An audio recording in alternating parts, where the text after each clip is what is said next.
pero de una forma muy rápida para los médicos. Ahora voy a la parte interna. Cuando uno está en estado de coma, uno no siente nada. No hay dolor, no había asfixia, no había tos, no había fiebre, no había hambre, nada me dolía. Yo aparezco allá en algo que yo llamo un salón, que lo único que tiene de salón es un piso muy blanco, muy brillante, como un mármol hermosísimo. No hay paredes, no hay techos, y aparezco yo así como estoy, vestido, totalmente vestido. Cuando me veo así, yo empiezo a cavilar, a pensar, no, esto es una pesadilla, estoy metido en una pesadilla, y como es una pesadilla, me tengo que quedar dormido o me tengo que pellizcar, me tengo que mover para despertarme, y me voy a despertar en mi cama, y se acabó esto. Ni me quedaba dormido ni me despertaba. De pronto aparece ante mí una multitud de gente. Yo le digo a la gente, si alguna vez han visto la salida de un clásico nacional Medellín, que eso parecen ríos de gente, cuando hay lleno total, eso multiplíquelo por 10.000 o por 100.000. Eso la gente de todos los lados salía, por todos lados, iban y venían. Entonces yo dije, alguien tiene que hablar mi idioma, porque había de toda clase de gente. Había árabes, indígenas, ancianos, niños, jóvenes, cada uno con el atuendo como de su región, como de la parte donde vivía. Entonces yo pienso que alguien me tiene que decir dónde estoy, y yo empiezo, hey, ¿dónde estoy? ¿Esto qué es? ¿Qué pasa? Pero nadie me volteaba a mirar, nadie me contestaba. Entonces volví, si no me quieren hablar, me les voy a atravesar. Y empecé a atravesarme, me atravesaba, y esos seres pasaban por aquí hasta el otro lado. Entonces volví otra vez, no, esto es una pesadilla. Ahora sí estoy convencido que estoy en una pesadilla. Volví otra vez, la solución es quedarme dormido, y ya sé que cuando voy a despertar, despierto en mi cama, o pellizcarme. Ni siquiera era consciente que yo estaba en una enfermedad, que estaba enfermo, nada. Yo estaba metido en una pesadilla, decía yo. ¿Cuándo empiezo a tomar conciencia de lo que está pasando? Cuando, como si fuera un parlante viejo, como un radio mal sintonizado, yo oigo la voz de mi familia, que me decían que no me muriera, que luchara, que le pusiera, como quien dice, berraquera, que tenía que volver. Yo empecé a buscar por dónde entraba esa voz. Nunca encontré por dónde entra la voz. Yo decía, si encuentro por dónde entra la voz, esa es la salida. Nada. Cuando yo oigo de que me dicen de que no me muera, entonces entro yo como en conciencia, bueno, algo está pasando. O estoy muerto, o me estoy muriendo. Y entonces empecé a acordarme de Dios. Y volví otra vez, lo que había hecho acá, volví a hacerlo allá, a negociar con Dios. Porque mi relación con Dios acá había sido, simplemente, cuando tenía una necesidad, me iba para la misa, le oraba, le pedía, le decía, Señor, si tú me das esto, yo hago esta obra de caridad. Si tú me colaboras en este problema, yo hago esta labor. Negociaba con Dios. Y Dios era tan grande que la mayoría de las veces me dio lo que negociamos, y yo le cumplía, pero hasta ahí llegaba. Ese era mi negocio con Él. No hacía absolutamente nada más. Y allá empecé a hacer lo mismo. Yo empecé a decir, bueno, Señor, si estoy muerto, hazme entender que estoy muerto, y si estoy vivo, déjame volver. Y empecé a decirle, Señor, yo medio toco la guitarra, si tú me dejas volver, yo voy a organizar un grupo de alabanza, yo te voy a cantar, yo te voy a alabar, pero déjame volver, déjame volver. Y empecé a orar las oraciones que me acordaba. Empecé a rezar el Padre Nuestro, el Ave María, y empezó a darme como esa desesperación, como esa angustia de saber de que algo pasaba. Yo estoy en una claridad, hágale cuenta, al mediodía, y a lo lejos empieza a aparecer como una luz que se va acercando, y esa luz va acercándose. Yo lo asemejo como si viniera una locomotora a lo lejos. Estando en una claridad, la luz que viene es más clara, y esa luz empieza a tocarme. Cuando esa luz me toca, eso era maravilloso, eso era increíble, eso era paz, era felicidad, era un gozo único. Yo no quería que esa luz se acabara, yo no quería que eso pasara. Y esa luz eran dos santos de Dios. Uno de ellos era San Cayetano. Y ustedes me dirán, ¿por qué San Cayetano? San Cayetano es aquel santo que de niño mis papás me enseñaron a amar, a querer. En mi casa nunca ha faltado la imagen de San Cayetano en la cocina, porque es el santo de la providencia. A mí me enseñaron que donde está San Cayetano en la cocina nunca falta la comida, y en mi casa nunca ha faltado la comida. Pero miren que yo con San Cayetano no tenía sino también un tipo de negocio. Cada año, al comienzo cuando me vine, yo soy nacido en Popayán, cuando me vine de Popayán para acá, los primeros 2 años iba a la misa del 7 de agosto. Y después, por insinuación de mi mamá, lo mijo, pues páguele la misita a San Cayetano allá nadie lo conoce, pero páguele la misa. Entonces empecé yo a pagar cada 7 de agosto la misa y empecé a invitar a la gente a que fuera. Se reparte el pan, la espiga, la estampa de él, se busca quien la cante o la cantamos los que me podíamos ahí. Hasta ahí llegaba mi trato con él. Se acababa la misa, le cumplí, listo, él ya queda comprometido a darme comida el resto del año. Y hasta ahí llegaba. Yo no era un devoto de él, seguidor acérrimo de él, pero miren que estaba allá para interceder por mí. Sin ser yo un devoto fiel, allá apareció, y apareció para ayudarme. Y yo le pedí a él y al otro santo, les decía, cuando yo sentía salud, decía, yo me voy con ustedes, yo me quiero ir con ustedes. Y él me contestaba, no es tiempo aún, ore, pida a Dios una oportunidad, Dios es grande y misericordioso. Y yo era de terco, no, yo me voy. Cuando esa luz lo toca a uno, usted no se acuerda ni de mujer, ni de hijos, ni de negocio, de nada. A usted no le importa nada de lo que hay acá. A usted se le olvida todo eso. Y yo rogaba que me iba. Dios, no. Ore. Pida a Dios una oportunidad. Dios es grande y misericordioso. Después de aquella aparición de ellos, aparezco yo sentado como en un gran asiento, como una especie de reclinomati. No estoy amarrado por ningún lado. Lo único que puedo medio mover es escasamente la cabeza, no más. Y aparece ante mí como una pantalla de cine, y empieza a correr ahí toda mi vida.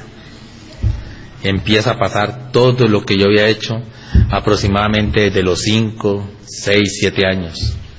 Empieza a pasar todo eso. Vi cosas que yo había hecho ahí, que cuando pude volver le pregunté a mi mamá, mamá, ¿alguna vez pasó esto?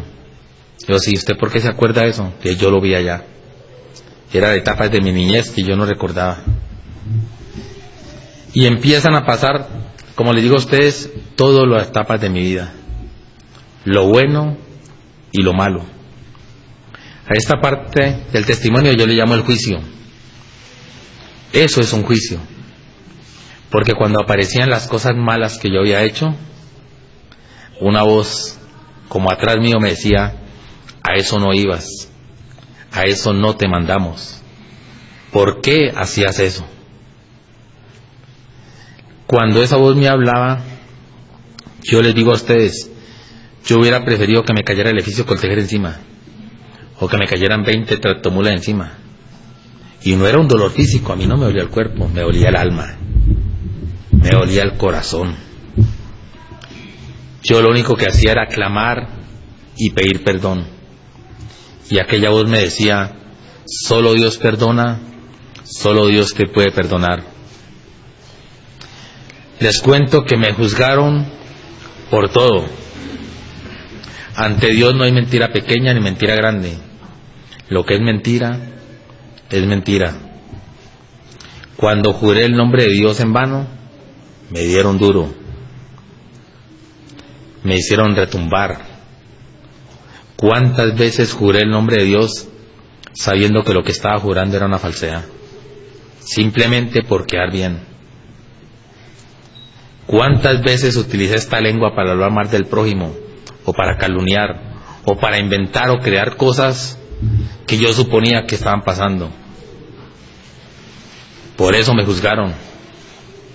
Me juzgaron por el licor.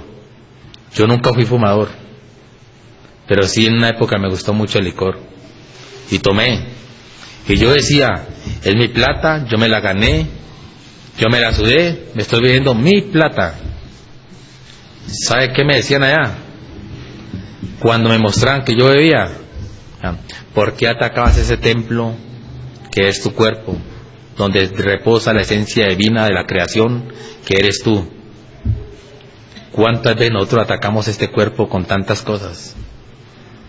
Con comidas, con licores, con el cigarrillo, con la misma fornicación.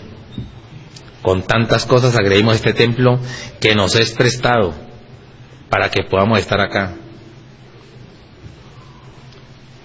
Esto es, cuando yo veo el testimonio, yo siento como que me estuviera confesando ante la gente. Y lo tengo que hacer, porque ustedes tienen que saber a mí por qué me juzgaron. Cuando fui infiel, me dieron duro.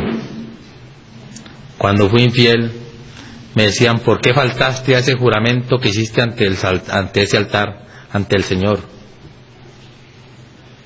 Y había fallado. Si a mí me juzgaban eso, ustedes se pueden imaginar a los que vienen en concubinato, que ni siquiera se han acercado a un altar y lo hacen simplemente por orgullo.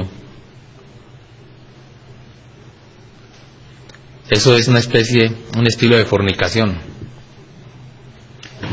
Les cuento que hace unos años me dio a mí por hobby, es que por aprender a leer las cartas y el cigarrillo. Oigan, y aprendí. Y les cuento que lo hacía por hobby, porque yo cobraba muy poquito. Cuando usted hace el ritual de leer las cartas o el cigarrillo, usted tiene que cobrar. Si no cobra, las cartas después le mienten, o el cigarrillo no se deja leer. Yo cobraba 50 o 100 pesos. Le leía eso para allá a algunos amigos, unos conocidos, muy poquitos, pero lo hacía por ese hobby. Y algunas veces fui acertado, y acerté en cosas muy tremendas, y yo me creía soplado, me creía lo máximo. Yo soy capaz de adivinar algunas cosas, de leer las cartas. Y más cuando algunos me decían: es que vos sos mucho brujo, lo que dijiste salió. Eso, ¿saben quién me hacía acertar en las cosas? Satanás. Porque a él le interesaba que yo me condenara, y los que estaban ahí leyéndose las cartas y todas cosas conmigo también se estaban condenando. Por eso es que me hacía acertado, y ellos volvían y me decían que les volviera a leer las cartas. Yo les digo, por amor a Dios, no cometan ese error. No crean en cartas, no crean en cigarrillos, no crean en pencas de sábila, no crean en herraduras, de la herradura amarrada con el coso verde. En mi negocio, cuando volví, lo primero que hice fue botar eso, acabar con eso. Yo tenía una penca de sábila, dice que metía en azúcar con lentejas. Lo único que sirve es la oración, nada más. La única protección posible es la oración. No hay brujo, no hay penca de sábila, no hay chocolate espeso que para leerlo, nada de esas cosas. Dejen eso a la voluntad de Dios, no utilicen más eso. Si a mí por leer las cartas como un hobby me dieron tan duro, me castigaron tan duro, ¿Se pueden imaginar ustedes aquellas señoras o señores que traen al marido a la señora y la amarran? O que le hacen una maldad. ¿Se pueden imaginar cómo va a ser el castigo para esos seres? Eso debe ser horrible. Vea, el juicio no es en grupo, el juicio es personal, es cada uno, allá no hay disculpa, que es que yo no sabía, que es no. Y allá no le preguntan a usted por nada de lo material, que es lo que nosotros nos preocupamos por tener acá. Allá no le preguntan si tenía casa, si tenía carro, si tenía finca. Absolutamente para nada sirve eso allá.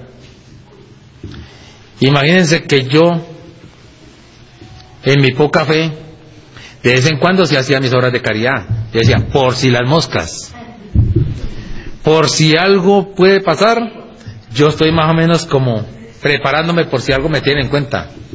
¿Saben que no me sirvió para nada? Porque eso lo hacía, era alimentando mi ego. Yo alimentaba ese ego y decía, no, es que yo, y este mercado, yo soy muy bueno. Pero nunca lo dije, Señor, para resarcir esos pecados que he cometido. Nunca lo dije, Señor, yo hago esto por los dolores que sufriste en esa cruz, por el martirio que padeciste. No, lo hacía porque yo me sentía bien. Si usted no hace las cosas con amor y por amor a Dios, perdió el año. ¿Cómo hace ese mercadito? Más bien no lo regale, que no le sirve para nada. Así son las cosas con Dios. Después de ese juicio, yo quedo muy golpeado y nuevamente aparece aquella luz que se vuelve a acercar a mí y vuelvo otra vez a sentir esa felicidad, ese gozo, y yo seguía insistiendo, no, yo me voy con ustedes, yo me voy. Imagínense que yo creía que era tan posible que yo me fuera, que ellos me seguían diciendo lo mismo, que no, que yo dije, yo quiero ver la Santísima Virgen. Yo pensé que si ella me veía, ella me iba a entender y me iba a llevar. ¿Y sabe qué me dijeron? Está detrás tuyo, pero no mereces verla. Después de esto, que yo he analizado todo lo que me ha pasado, ama el negocio que estaba haciendo yo.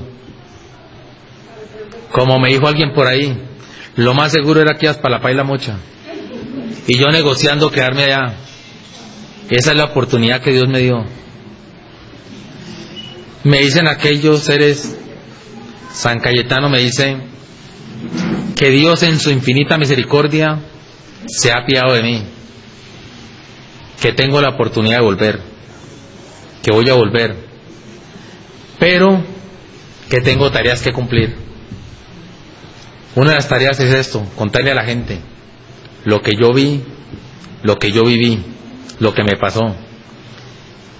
Me dice que hable con cuanto sacerdote encuentre y pueda hablar, y que se preste para hablar, que les diga que vuelvan a predicar sobre el infierno, que el infierno existe, que el infierno es real, que el infierno no es una invención de los sacerdotes ni de la iglesia. Y me dicen que me van a dejar ver lo que es esos límites entre el purgatorio y el infierno, para que la gente sepa lo que le espera. Y ante mí, como abriendo un telón, aparece un valle inmenso, un valle sin límites. Eso era como una colada, como una brea, salían como unas burbujas. Yo no sé si calientes o frías, porque yo no toqué eso. Esos seres, si alguno de ustedes alguna vez ha visto un cultivo de lombrices, muchas lombrices, que las lombrices se revuelcan entre ellas, que se entrelazan, metidas ahí, así eran aquellos seres. Se revolcaban como metidos ahí, salían piernas, salían brazos, salían cabezas. Cuando salía la cabeza, ese lobo le chorreaba así. El olor era asquerosísimo. Yo nunca había olido una cosa tan maluca. Pero peor eran los gritos, eran alaridos de sufrimiento, y lo único que pedían era oración, oración por ellos. Pedían que intercediéramos ante Dios por ellos. Esas almas benditas del purgatorio necesitan mucha oración de nosotros. Cuando yo cuento esto, yo le digo a la gente, aunque sea una vez al día, si se acuerdan de esto, hagan un Padre Nuestro, una Ave María por aquellos, porque el sufrimiento es muy grande, el sufrimiento es espantoso, y cuando nosotros hacemos oración por ellos, eso es un pequeño bálsamo que les llega a ellos allá. Y les cuento una cosa, estamos ahorrando amiguitos allá, porque ellos van subiendo, acercándose a Dios, porque al cielo no llega nada manchado, al cielo no entra nada manchado. Tendremos que pasar por ese purgatorio, tendremos que pasar por ahí, y depende de nosotros el tiempo que vamos a permanecer allá. Si la gente viera lo que yo vi, siquiera 10 o 15 segundos, le garantizo que el mundo estaría cambiando, simplemente por terror y por miedo. Eso es espantoso, el sufrimiento es espantoso. Tenemos que tratar de acercarnos a Dios y resarcir tantas faltas que hemos cometido. Yo me declaro pecador, y como pecador lo único que puedo hacer es rogar a Dios, suplicar misericordia, porque yo sé que Él es misericordioso, y tratar de resarcir. Hay errores que no tienen reversa, pero hay errores que Dios los perdona, y nosotros tenemos regalos de Dios grandísimos, aprovechémoslos. Tenemos ese regalo del sacramento de la confesión, de la reconciliación que nosotros llamamos. Aprovechemos ese sacerdote que nos están regalando ahí. El sacerdote es un ser escogido por Dios para eso, y Él tiene. Lean la Biblia, en el Antiguo, en el Nuevo Testamento, aparece bien clarito, está bien claro, el sacerdote es elegido por Dios, y Él tiene un poder inmenso, y tiene el poder de perdonar esos pecados. Les cuento que después de que me muestran eso, yo pregunto que entonces, ¿cómo nos salvamos? ¿Que cuál es la salvación? Y aparece ante mí, imagínense ustedes la luna saliendo por el horizonte, cuando está luna llena, multipliquen esa luna por 10.000 o por 100.000, aparece una hostia grandísima, inmensa, elevándose, y debajo de esa hostia un cáliz hermoso, con las joyas más hermosas que ustedes se puedan imaginar. Yo no sé de joyas, pero eso era muy hermoso. Y de esa hostia y ese cáliz caía una luz, y esa luz era como una escarcha. Eso era maravilloso, maravilloso, increíble era. Y ellos me decían, esto es lo único que salva, esta es la salvación del mundo. Aprovechemos esa Eucaristía. Yo fui un ser que perdí más de la mitad de mi vida sin aprovechar eso. Ahora procuro casi todos los días ir a misa y comulgar. Yo hacía años no me acercaba al sacramento de la confesión. Cuando volví allá, pedí a un sacerdote para la confesión. Y eso que ya me habían aplicado los óleos. Cuando estaba agonizando, yo no sabía. Y una señora amiga de la casa llegó y encontró a mi familia toda atribulada, que yo me estaba muriendo. Y ella dijo, ¿ya le aplicaron los óleos? Yo, no. Salió, cogió un taxi y fue y trajo un sacerdote. Lo metieron allá y me aplicó los óleos. Si algún día tiene una persona en estado terminal, en coma, denle ese regalo. Ese es el regalo más grande, esas manos de sacerdote imponiendo los óleos. Eso es maravilloso. Le ayuda a uno a volver acá o a arrancar bien, a tener las maletas listas para allá. Esos son regalos que tenemos acá. Es que Dios en su misericordia nos ha puesto el cielo de papaya. Nos ha dado una cantidad de formas de que nos salvemos y nosotros no las aprovechamos. Imagínense que yo creía que yo había sido un buen papá, porque a mis hijos no les faltó la casa, tuvieron techo, comida, estudio, suficiente, decía yo. Pero ¿saben de qué me olvidé? De enseñarles a Dios, de mostrarles a Dios. Yo fui con mis hijos a una misa cuando hicieron la primera comunión, y de pronto una que otra misa social, un matrimonio, algo que había que llevarlos porque no había con quién dejarlos o algo. Eso es juzgado allá también. Eso es muy duro. Solo me resta decirles que tenemos que hacer mucha oración. Preparémonos, porque me mostraron cosas muy duras que van a venir. Yo no vine aquí a meterles terror a ustedes ni les voy a contar todas esas cosas. Solo les digo una cosa: lo de Haití fue una caricia. Lo que pasó en Chile, eso es una caricia para lo que nos viene. Imagínense que yo preguntaba que si Dios nos iba a castigar. Me decían: Dios no es castigador, Dios es amor y misericordia. Me decían: viene un recomenzar, un volver a empezar. Me decían que estamos peor que Sodoma y Gomorra. Lo único que nos salva es la oración. Yo desperdicié, lo que digo a ustedes, la mayor parte de mi vida en otras cosas, olvidándome de Dios. Estoy tratando de volver a Él, de ganármelo. Me toca rezar el rosario solo, porque como no le enseñé a mi familia a rezar el rosario, me toca solo. Estoy en eso, con la oración los estoy trayendo. Yo lo único que les digo, por amor de Dios, si ustedes supieran la fuerza que tiene la oración, no se imaginan ustedes. La oración, el sacramento de la confesión y la Eucaristía. Y grábense una cosa: cuando se acercan al altar a comulgar, perdónenme esta frase, no se acercan ante cualquier lagañamico, es ante Dios. Es ante Dios, el dueño de todo esto, el creador de nosotros, el dueño de nosotros. Doblemos rodilla ante ese ser, porque es que ahí está metido. Eso no es, el sacerdote tiene poder para eso, para consagrar esa hostia, concedido por Dios.